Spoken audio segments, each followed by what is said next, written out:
Westworld Season 3 is slowly coming to an end. Looks like next week's episode is going to be exploring Caleb's past. So I thought we could look at a couple of the theories that have been floated around, and I want to float my sort of theory as to who he may be.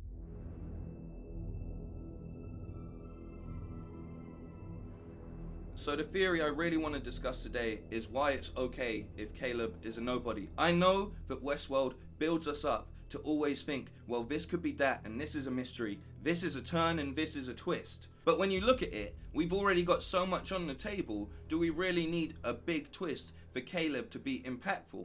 I think the beauty of Caleb's character is his mirror imagery to Dolores. Dolores went from being just a nobody, the shy little barn girl, to taking over the entire park and breaking out to start a revolution in the real world. And she's doing similar things with Caleb. When we first meet Caleb, we see an indication that he himself is considered an anomaly. We know that the anomalies are meant to be nothing. They're meant to just be sent out into the military.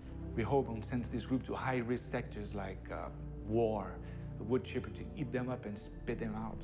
They're not meant to live life, they're not meant to integrate into society. And it's funny because we see that even when they're just out there not integrating into society, the system doesn't care. You can go out and be a criminal, who gives a fuck? Your life is meaningless, hopefully you'll die doing that. You're just a petty criminal, it doesn't matter. We've accounted for that and we still keep our economy running. It's all part of the way that the world works. And I think the beauty of taking someone, literally Caleb, a military dog, right, a scrub, a nobody, him being able to stand face to face with someone like Sirach, like a god, that represents in Sirach's mind like everything he's ever feared. In every projection, the world came unglued.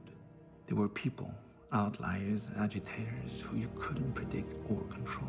That is a much bigger threat to him than Dolores in a lot of ways, because he knows that Dolores is a threat, right? But he thinks he can control that because that's not the anomalies that they accounted for. These were not part of the system. It's the people that they tried to suppress, like his brother and so on and so forth, that are the real worries. And this is what I think Dolores knows well. She's been just removing his grip on control and power. Throughout all of this, we can tell he's quite a control freak. Even the way that him and his brother have had to create an entire AI system that acts as a god to think about the world and control the outcomes and stuff.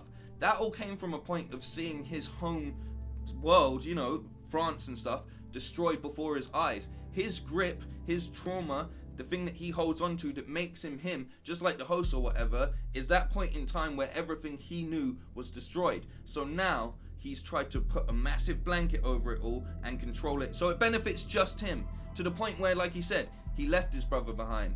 He killed Dempsey. He has no problem with killing people or leaving them in the past as long as he can sort of be that god. He has got this god complex, and that is the beauty of bringing someone like Caleb to be able to topple a god. Not Dolores. Dolores is just a spark and inspiration, and I think we're seeing this as it goes on further in the story, and I think that is why people like Caleb and Bernard and stuff are being set up to lead. She's not picking these special people, she's gone with these people that were always told they're nothing. The final line in the preview is, you were always made to follow, now lead. And that's what she's trying to do. So I just think like it wouldn't take anything away from the storyline to just keep Caleb a normal person.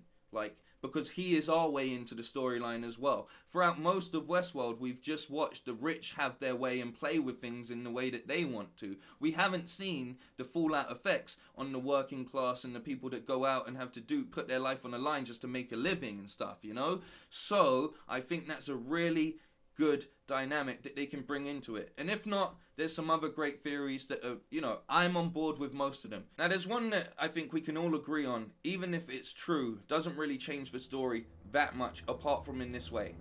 If Caleb did become a cyborg because they replaced part of his brain with computer stuff, because essentially he said he got shot in the head, right? If he is a cyborg, then it would be very plausible that Dolores knew this and has been manipulating him for X amount of time.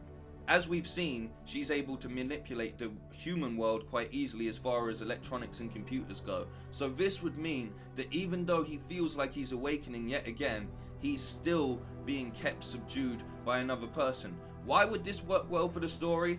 Well, it might mean that he turns against her, creating a new complete dynamic just as she thinks her plans are completely coming together, which would be really interesting. Another theory about this cyborg thing is, what if the experiences he's having now are just memories of Dolores? We've seen how the way that hosts have memories is very different to humans. So how would that affect someone that is both human and host? So if that's true, then it actually means Caleb has already been set on this journey and has done all of these things, and we're just seeing the sort of fallout of what's going on.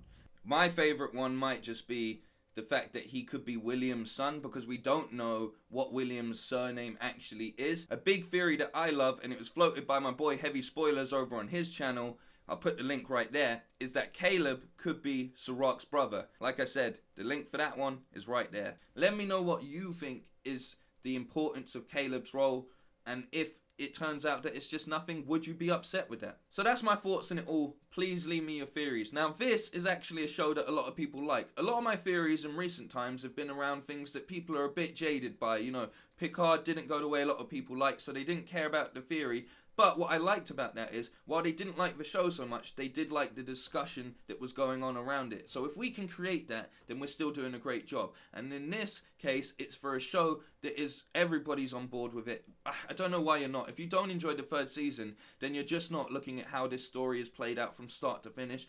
It is not a season by season, I like that better by that. It's a beautiful book, and you've got to read it from start to finish. Like, we're right in the middle of it right now, and it's really heating up, like, you know? So yeah. Leave me your thoughts and feelings. Like, share, subscribe. I'm stop saying that because what's the point? If you're going to do it, you're going to do it. You know? Peace.